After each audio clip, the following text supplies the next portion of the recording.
And so I suppose I'll pick up where I left off. Anna, same place. We talked more. We both were more comfortable around each other. As the dihedral pitch of the sun transitioned to dusk, a couple, older, emerged on my right. Not old, but 10 years older than me, at least.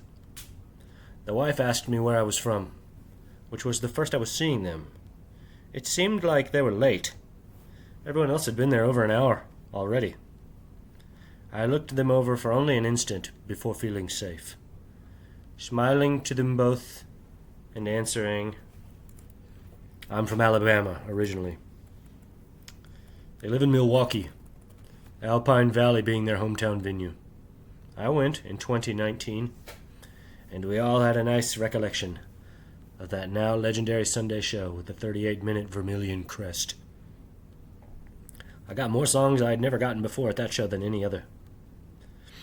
They had seen them there earlier this year, during the tour leading into Montegreen. They told me about how their son had to be operated on in utero. It was wildly interesting in a technocratic sense.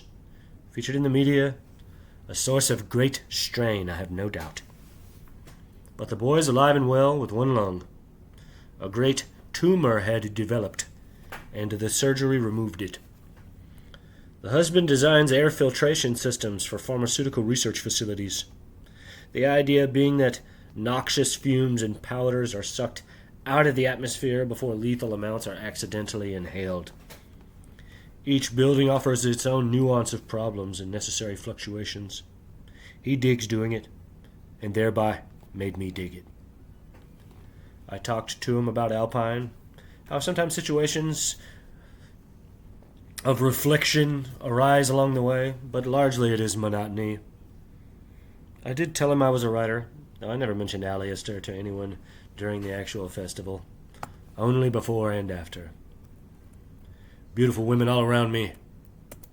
I spoke little to them, though I shared a moment with one about how the LA law firm she works for is banned from all MSG venues. She has to wear a mask anytime she goes to MSG or the Sphere, arguably the two most premier venues to see Clam. That sucks. The band came on around 7 p.m. They opened with Hopping Circle Domicile, a fun, short, beautiful song, Sorority Girl Clam. It marked a good time to come. She came to me once, asking if I did have it. I told her the truth. I don't know. It is the last time I've spoken with either of them, any of them. Maybe there are 3, 4. I was wearing a red hat that read Reba, though it looked like Sega. And when they started playing my hat, being a classic song loved by all, I strategized to hike out and get more water. The drugs were running their marathon, and compounded on yesterday's dance party, I found myself in a more exasperated state of dehydration. I realized before the band even came on I would have to go out at some point. So while everyone was googly-eyed at Reba, I shuffled up and back, making it back to my spot before the jam even started. "What a fucking pilgrimage," I said upon arrival. Anna's boyfriend, wide-eyed with chemical enhancement, looked back, read the hat, gave it a lucky rub, to which I pointed, saying, "Eh? I prophesy." To my left, a beautiful angel, shorter, dark, curly hair, looked inquisitively. It was the first I'd seen her, with a guy behind her. Couldn't tell you what he looked like. The two of them disappeared around set break, with the rest of us, most of us that is, taking a seat. I talked more with the lawyer girl, her friend complimenting my dancing, saying how nice I was and what a good job I was doing protecting our spot. I almost forgot about that. The unwritten rule of the floor, of the rail, they say, is that the cost of admission is vigilance, patience. Where I was represented the first row of true general admission.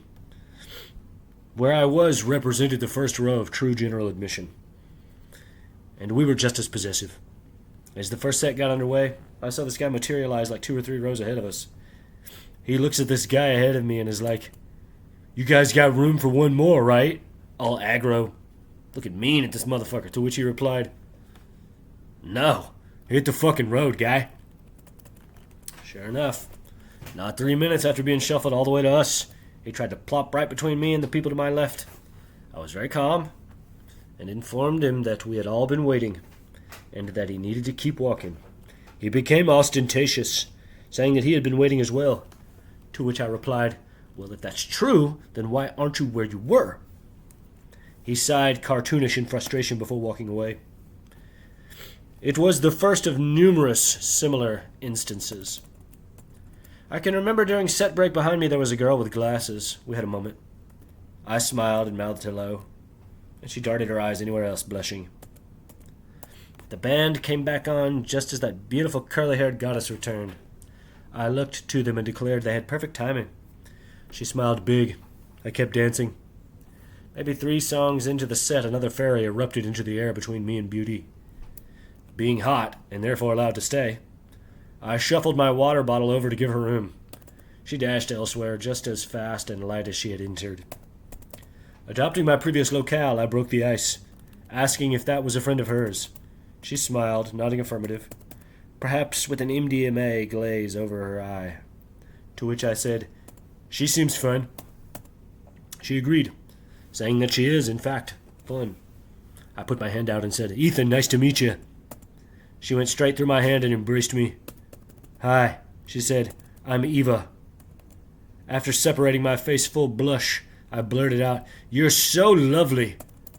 Her big eyes lit up. She squealed and put her hand out like a princess.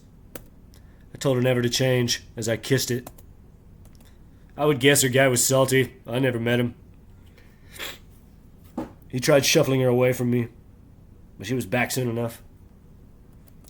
When Clam came on for the encore, they warned us all not to leave, that their famous secret set is tonight. "Secret's out," Clay said, and we all had a good chuckle.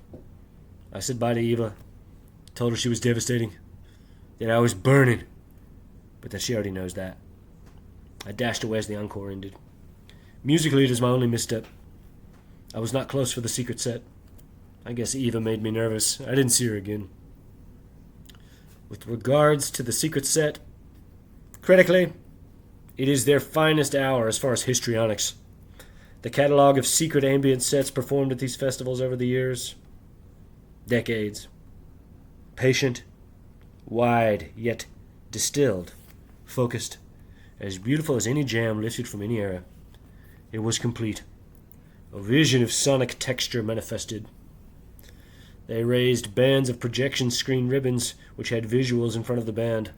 Likely visuals produced but not used for the Sphere shows earlier this year. Another hour of music. Some 4.5 hours of music in one night. A perfect night of Clam. Afterwards, I partied until a similar hour at the campsite, playing guitar and carousing with everyone dancing to the DJ.